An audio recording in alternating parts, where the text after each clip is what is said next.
This video looks at diatonic harmony, particularly major scales. But what is diatonic harmony? Diatonic harmony is chords that are created using only the notes in a scale. Have you ever heard, "That song is in the key of"? Well, that means that the melody and the chords are related to a particular key. To build chords that relate to a particular key, we need to build chords on each of the scale degrees of a scale.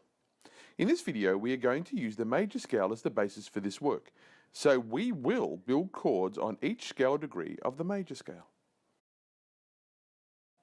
But what is a scale degree? A scale degree is a location marker for the note in a scale. Think of it like the position of a note in a scale. For example, the A major scale. A is number 1, B is number 2, C sharp is number 3, D is number 4. You get the idea. The numbers are called scale degrees, and they identify the position of each note in the scale. Now we have that sorted out, we can start to build chords on each of the scale degrees of the A major scale. To do this, we are going to need to apply the 1-3-5 rule to create chords. The best way to present this is in a grid. Remember, we can only use the notes in the A major scale because that's what makes it diatonic. But before we begin, we need to look at a tool that will help us to build the chords on each of the scale degrees of the major scale. Below is a grid to show you how we will create these chords, using only notes in the major scale, thus keeping all the chords diatonic to the major scale. As you can see, using only the notes in the major scale, we have a formula that we can use to build chords on each scale degree of the major scale to create the diatonic chords related to a major scale. So on the first scale degree, we take the first, the third, and the fifth notes of the scale to put together the chord that's on the first scale degree. A chord on the second scale degree, we use the second, fourth, and sixth notes of the scale. On the third scale degree, we take the third, fifth, and seventh note of the scale to create the chord. I think you get the idea. Now, let's put it into practice. Let's use the A major scale to apply the formula that we discussed earlier to work out the chords that belong to the A major scale diatonically. So we take A, C sharp, and E, or the first, the third, and the fifth note, to create the first chord. This is an A major chord.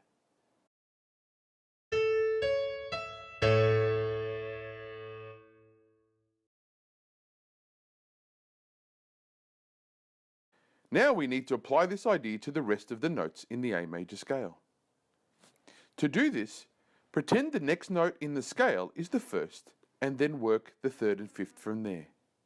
So we take the B, which is the second, we take the fourth and the sixth, B, D, and F sharp.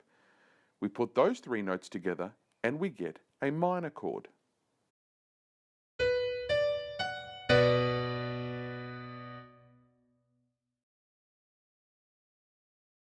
To build a chord on the third scale degree, we take the C sharp, then we go 3, 5, and 7, so C sharp, E, and G sharp. When we put those three notes together, we get a minor chord.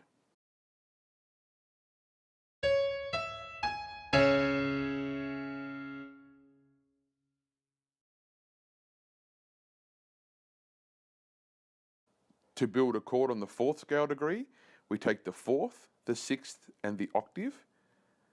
We put those together, the D, the F sharp, and the A, and we end up with a major chord.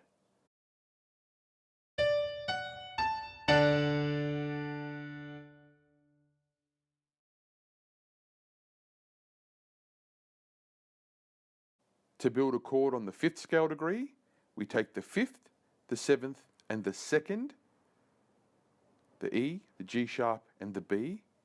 We put those three notes together, and we end up with a major chord.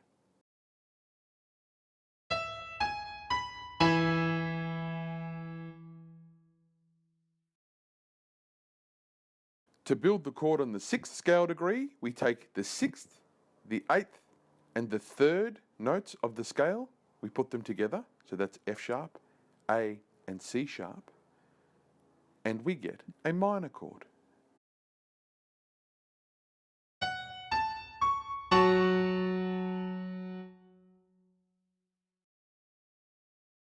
To build a chord on the 7th scale degree, we take the 7th, the 2nd, and the 4th notes of the scale, so the G sharp, the B, and the D, and we put those 3 notes together to create a diminished chord.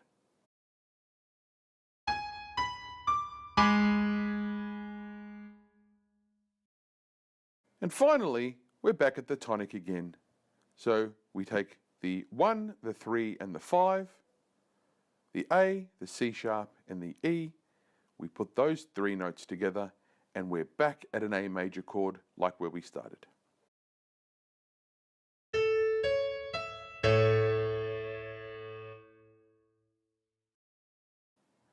We now have all the chords that are related to the key of A major.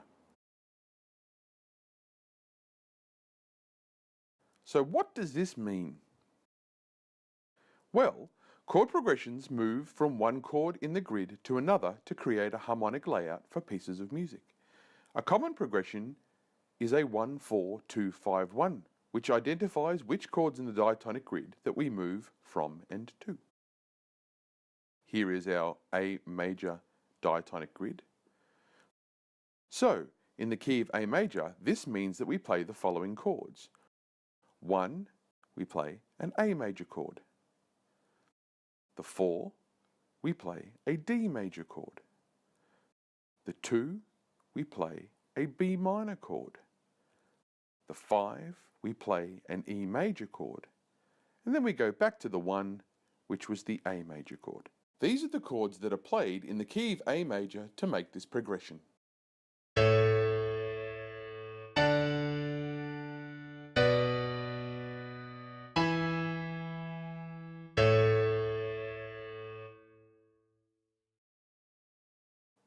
On the stave, it would look like this. Notice the A major key signature. This key signature changes all the chords so that they are correct qualities that we outlined in the diatonic grid previously. But we're not done yet. Are you ready to have your mind blown? In this video, we have used A major to work out the chords that are diatonically linked to the key. But we have created a tool that is universal across all major key signatures. But what does this mean? Well, this means that the quality of the chord and their position in the grid never changes, regardless of the major scale that is being used. So here you have the grid. You can see the scale degrees and the chord qualities haven't moved from our A major grid. But in the middle, we can insert any major scale there to make this grid link to that key. So in the key of C major, the sample chord progression would look like this. The first chord would be C major. The 4th chord would be F major. The 2nd chord will be D minor. The 5th chord would be G major. And the 1st chord again would be back to C major. These are the chords that are played in the key of C to make this progression.